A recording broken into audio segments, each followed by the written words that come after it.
Hello, Gorringes are on view for our summer find sale. We did a little bit of a video a while ago showing you some of it, but let's have a look in more detail and show you some little treasures that are in the sale. And it's a really good, well-rounded sale. A lot of auctioneers do an Asian art sale, and they do a furniture sale, and they do a picture sale. And they're all great, but they're all standalone. It's all the same thing in a way, whereas we kind of blend it together, as hopefully you know. So let's look through and I'll pick out some things. You see quite a lot of Meiji bronzes, but and often you do get the tigers and what have you, but tiger attacking a hippo is an unusual combination, to say the least. It's that Meiji period around about sort of 1890, 1900, got 138, estimate 8 to 1200. That's quite a tempting estimate on it. Other things, this is unusual, this is rare. This is a Pope Joan gaming board in pearlware. And pearlware, yes, type of English pottery with this nice slight sort of pearlescent type glaze. And the Pope, you'll have to Google Pope Joan to know exactly how it works, but usually the board is wood or something like this. So we have a ceramic one here, most unusual, £1,500 estimate, very niche item, I think we could suggest. Lots of great Chinese, Japanese ceramics and works running through, but I want to show you gems in the sale, as in little treasures. Starting with this isn't quite so little, lot 42, this Victorian brass telescope. Look at that, lovely size and scale. What's rather nice about this is we've got the owner's name, Charles Neat, engraved upon it. It would have had a nice big wooden travelling case that seems to have gone awry over the years, but with it comes this. So again, same matching engraving to the lid. And we open it up and there we get a lovely set of instruments and lenses, achromatic object lenses for microscopes, it says there, from Alfred Boot of Dockhead. And then inside, again, this lovely lot with, again, each lens has its case. What does that say? Exacting eyepiece box, it says there. Some of them have, furthermore, some say the chap's name again, Charles Neat, there we are, inscribed upon it, and others sort of spotted lens and body prism, etc. Further accessories in the base as well. That's incredible. Lovely lot that. So there we go, that was lot 42. Round behind the counter, I'll start at this end. So I'm just having a little rummage around to see what's here. These caught my eye, lots 261 and 262. Chinese bronzes.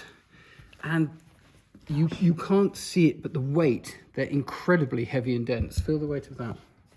Oh my goodness. You don't think they're going to be as heavy as they are. So not huge money. We've got other things with higher estimates, but just great looking things, aren't they? Yeah. And I haven't seen the other one. Oh, there we go. There's the other one. Wow. Just great substance to them. Now, other things of great substance here. Not that. Komai ware. What is Komai ware? It's Japanese gold inset ironwork typically. And there is a Komai dressing table set. And interestingly, highly collectible. A lot of the big collectors are in the States, American buyers, and a lot of this Komai ware was made for the West. You've got that sort of Fujiyama type signature there, and again a lot of, look at the quality of that decoration. That's stunning, isn't it? That is quite something, isn't it? Oh wow. Yeah. So, and this one is further engraved inside. View of Mount Fuji. Some flowers, signed again on the base. That was lot 137. What sort of age is that? That is round about 1880, 1900. It is said that once they were no longer allowed to make weapons for samurai, they turned their attention to other arts and crafts. Here, further finely detailed Japanese things. When I did the catalogue, I assumed these were going to be sort of that big from the photo, but they've got this lovely diminutive scale. They are porcelain, but very finely decorated. And an impressed mark underneath. So you've got a set of 4 of those. Just really lovely, lovely quality. Beautiful, aren't they? Modest estimate. And then again, one of the greatest and most collectible 138. Satsuma decorators is Yabumaizan. And this is a dinky little example of Yabumaizan. You know, a good big vase with like a procession of people on it could make 5 figures, 10 to 20,000, quite happily. But this is a little dinker, beautiful seal mark on it. Is that maple? Yeah, or acer leaves, yeah, Japanese maple, yeah, yeah. Details. And again, that restrained decoration, rather than smothering the whole thing, it's just, you know, barely there on that side. That's so 132. That's 132. That's really rather Very exquisite. pretty. Yeah. Fancy a cup of tea? Love a cup How of tea. about Dame having it from your Dame Lucy Rye studio ceramic trio? Gosh. It's Impressive. wonderfully simple, isn't it? It's wonderfully simple. I'm not sure I'd have guessed it would be. No, a lot of people would think, wow, what's the big deal? And there's the receipt from 1992, purchased from the Galerie Besson in Bond Street for 4 teacups and saucers from 1959 at £3,000. And I think we're selling each one now. They've got estimates around about £500 per trio. From the same vendor, these marvellous Edmond de Waal vases and vessels. Just incredibly subtle things. These finely impressed and moulded decoration to them. Estimates ranging from 8,000 down to 1,500. And then lot number 89. Yeah, 89 through 92, and just very much this high-end studio pottery is really in vogue at the moment. The prices have sort of leapt up. They've had a big jump, maybe as much as 100% in the past couple of years or so. So that's those. Cassalettes. How about some cassalettes? Lot 77. Why are they cassalettes? Not urns, because you can reverse the lids to make them into candlesticks. That's very good. Very useful, isn't it? Yes. Sensible thing to do. And because they've been kept as urns most of the time, the original finish is very fresh on the inside. So one can imagine how bright they would have been. And that's the thing about so many antiques, is that when they were new, they were much brighter and blingier, particularly furniture. And now we like these sort of patinated honeyed tones and oxidization and the like, but that's a very English thing. Most the Americans and the Japanese and what have you, Middle East would generally speaking like to go back to have it how it was originally, which we think, oh, that's a bit garish and flash, but actually a lot of things were garish and rather flash. like that, yeah. Yeah, that's how it was. So there we go. So that's that. There's some weapons. There's some clocks. Oh, there's your dog. The dog. Oh yes. Okay. You liked that in the catalogue, didn't you? Yeah, I do quite like it. This is Jacques Mar. looking It's at a the well-known tortoise. model. He's looking down at the tortoise No. with that slightly bemused expression. He's got a good He's face. rather lovely, isn't he? Yeah. Yeah, he's just, you think he's a nice dog. Lot 76, 5 to 700. Come through this way. Come through this way and see what else we can find that I'd like to focus on. I mean, have a waft around the room. It's all pretty good.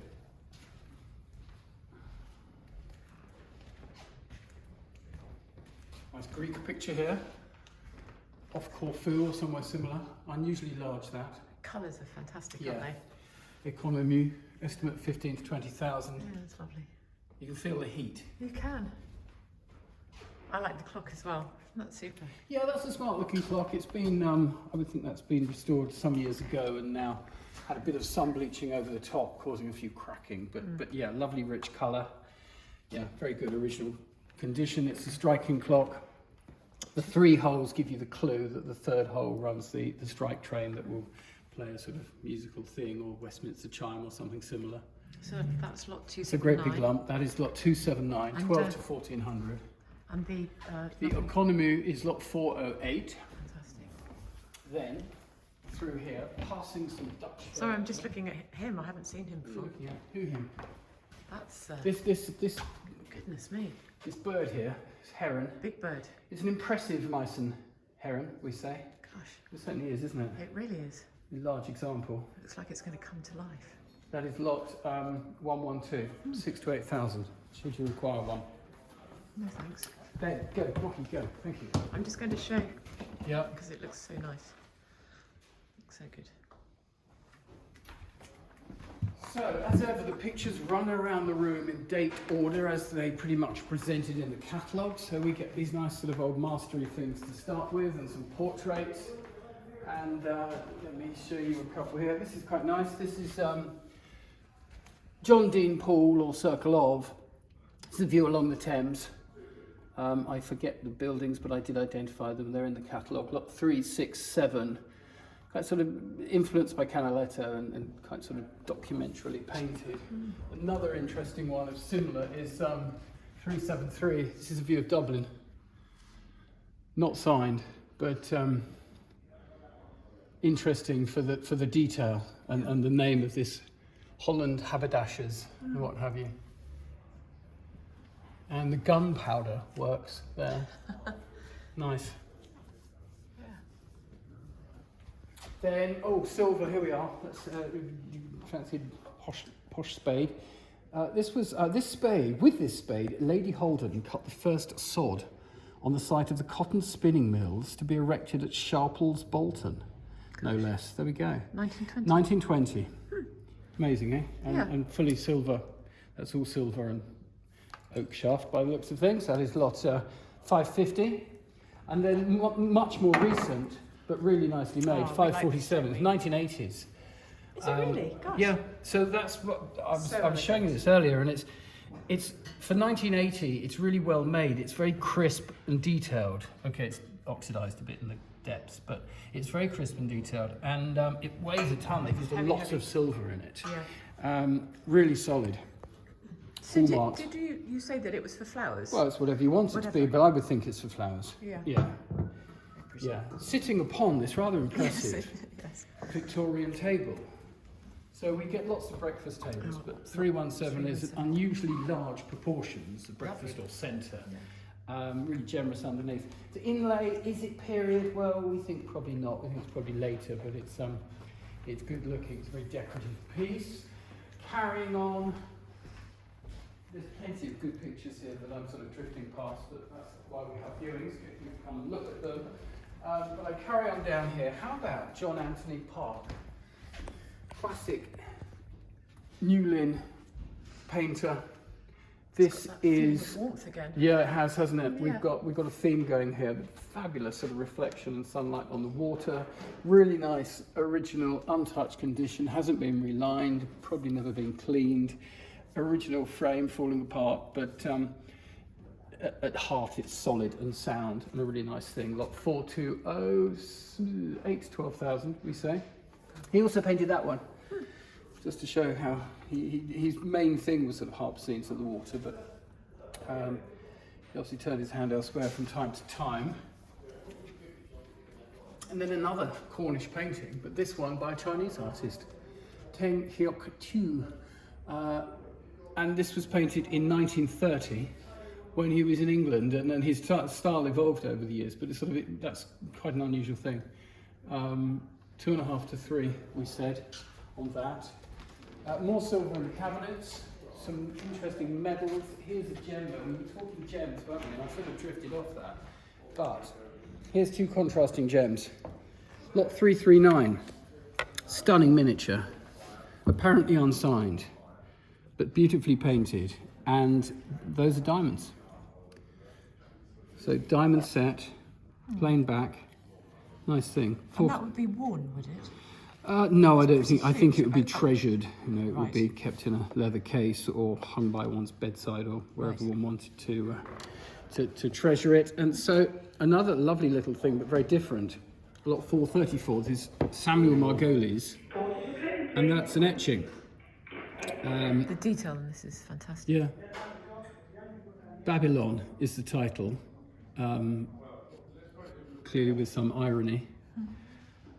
And a fabulous sort of New York piece, 300 to 500 estimate. Nice thing. So, what else do I have to show you? Well, we've got a run of Marcel Diefs. We have 4 in the sale.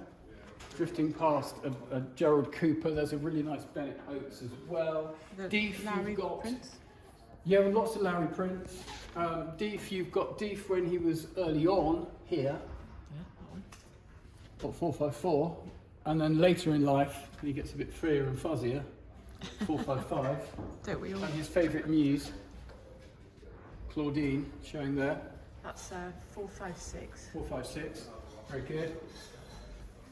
Nigerian pictures, British pictures, Scottish paintings, and then round here, the sort of stars of the show I suppose we hope. Oh, I like these. You like them? Yeah, they're great, aren't they? I sort of want to name them. They're great fun. Well, we do know who they are, although we don't know who painted Huge, it. great big pillars. Yeah. In the background. Oh, that's great. Yeah, that's fun.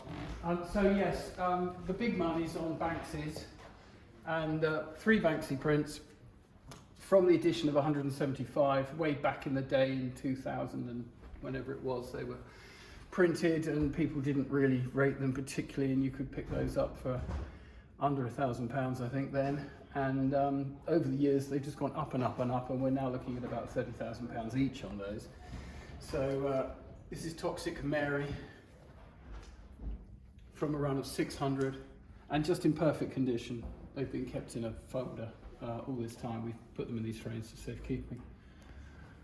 Drifting Past of Fred Yates, loved his impasto, nice dark one. And then here, I'd imagine the star lot of the sale, but we'll see. This is Barbara Hepworth, and she drew this in 1949. And it's said that in those post-war years, materials were hard to get hold of, and she turned her hand to more drawings, particularly on this type of sort of prepared board. Doing nudes, not having formal trained models, but using sort of friends and what have you to pose. And they're very desirable. So her sculptural work is all geometric, but these figure studies are scarce and sought after. This was last exhibited in 1950, been in private hands ever since. Estimate 50 to 80,000. Lots of serious people are looking at it, so fingers crossed on that one. It looks good. So, there we are, an array of wonders. Desk. Yes. Did mention, the didn't star he? desk, of course. PT's been working away on this. Unusual Italian ivory inlaid walnut. Can be sold because the ivory content is less than 10%, and also one will also say it's of significant museum quality. And the key thing here is that these designs are after John Flaxman, and there's a great write-up in the catalogue that an Italian professor has done for us, telling us all about it. So that's lot 302, estimate 20 to 30,000 pounds, quite something. So there we go, really an amazingly good and varied sale for you to come and look at, and I do suggest you do come and look at it, because it's like a free to view museum in a way. And there's such a nice mixture of things, and everywhere you look you can see something, oh that's interesting, or that's nice, or that's good. Fab jewellery as well, there's some old medals, there's all sorts of things. So come along and have a look. We're on view Friday and Saturday, Saturday till 1 o'clock. Tomorrow. Which is tomorrow. Yeah. Yes. And yeah, well worth your while coming. Even if the sun is shining, pop in for an hour or so and come and have a look at us. And the sale is on Tuesday, so we look forward to seeing you there. Thank you.